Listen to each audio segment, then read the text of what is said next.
even the majority of married people struggle with this issue. The initial euphoria, ardor, and fixation that characterize the beginning stages of a romantic partnership almost never lasts, leaving both partners to grapple with the question of how to locate contentment in their lives. The following are some tried and true strategies that can help a solitary male find joy in life. 1. Happiness is a mental state. It is dependent on the kinds of patterns and pathways that you have established in your subconscious. This is the result of the way in which we interpret the events that occur in our day-to-day lives, the cognitive self-statements that we feed and dwell on, which in turn strengthen those statements. It is not as simple as it first appears, because if we try to feed in a message that contradicts our existing patterns, that message will skip off the surface and not sink in, similar to how a flat stone would skip across the water of a smooth lake. This makes it a little more complicated than it first appears. More than that, it takes a number of months, sometimes even years, of consistent self-awareness and reshaping the way that we are responding in order to begin to change the patterns that are ingrained within us. 2. I am unable to advise you on the path that will be most successful for you.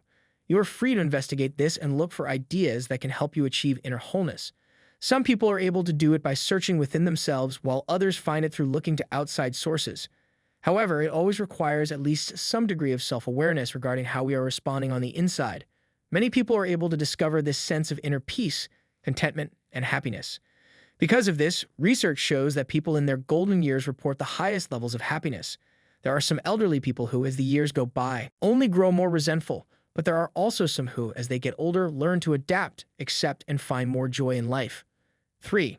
Being considerate of one another. One piece of advice that I can give you is based on research from the field of psychology, which indicates that the more we concentrate on our own lives, the more neurotic and unhappy we become, whereas people who say they experience the most happiness are those who say they spend a lot of time sharing and caring about the lives of others. Therefore, if you do not have a partner, you may need to begin volunteering in order to create opportunities for you to nurture and care for other people. It does not have to be someone you have a personal relationship with. In fact, being personally attached to someone else can make us more self-centered if we concentrate on what benefits we derive from the relationship. 4.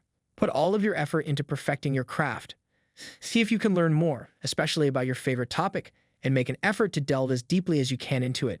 If you do that, you might not even remember how you've spent this much time.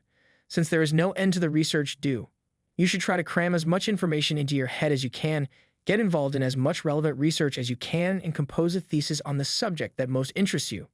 Then you will observe how success will come your way, and all the disappointments you have experienced will be significantly mitigated, if not eliminated entirely. 5. Do not watch any movies that are romantic in nature. It will only serve to divert your attention.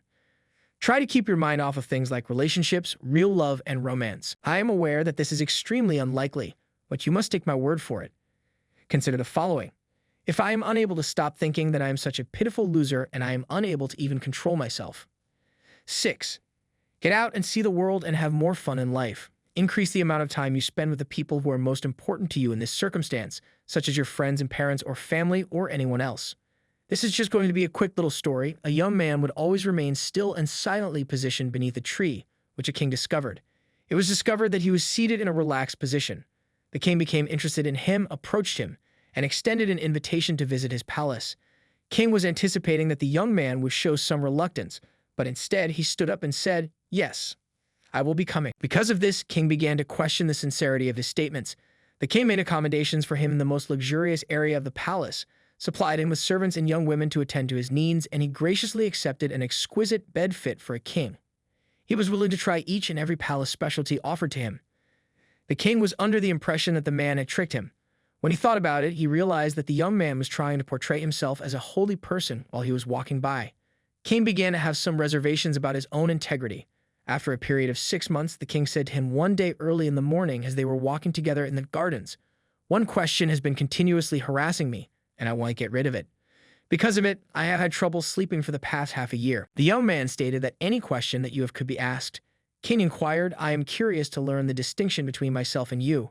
You reside in the palace, and you take pleasure in all of its opulence. What sets us apart? What makes me different from you?" The young man was adamant about venturing beyond the confines of the kingdom. Both traveled onwards beyond the river. The young man stated while he was standing on the opposite shore that his response was that he would proceed. "Are you going to accompany me?"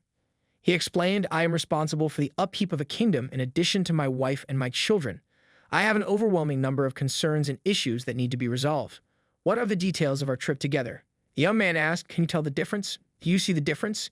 It did make a difference whether I was in your palace or under my tree. The amount of joy I experienced didn't change.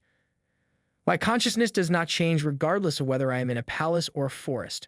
The young man stated, I don't need much. All I require is a tree that I can sit underneath. It makes absolutely no difference to me at all. Your capacity for happiness is an innate quality. It was ingrained in you while you were still in the process of being born. You might observe the grin on the face of a child. It is a natural occurrence. There is no need to make any effort. To perceive the obstacle that is currently preventing your progress must be removed. They are feelings that have been stored away for many years, such as ambition, fear, anxiety, and anger. To return things to their natural state, it is necessary to remove this cover. To get to that state, you need to meditate on a consistent basis and practice it regularly. Your mission is not to look for love. Rather, it is to look for and identify the barriers that you have erected around yourself in order to protect yourself from it.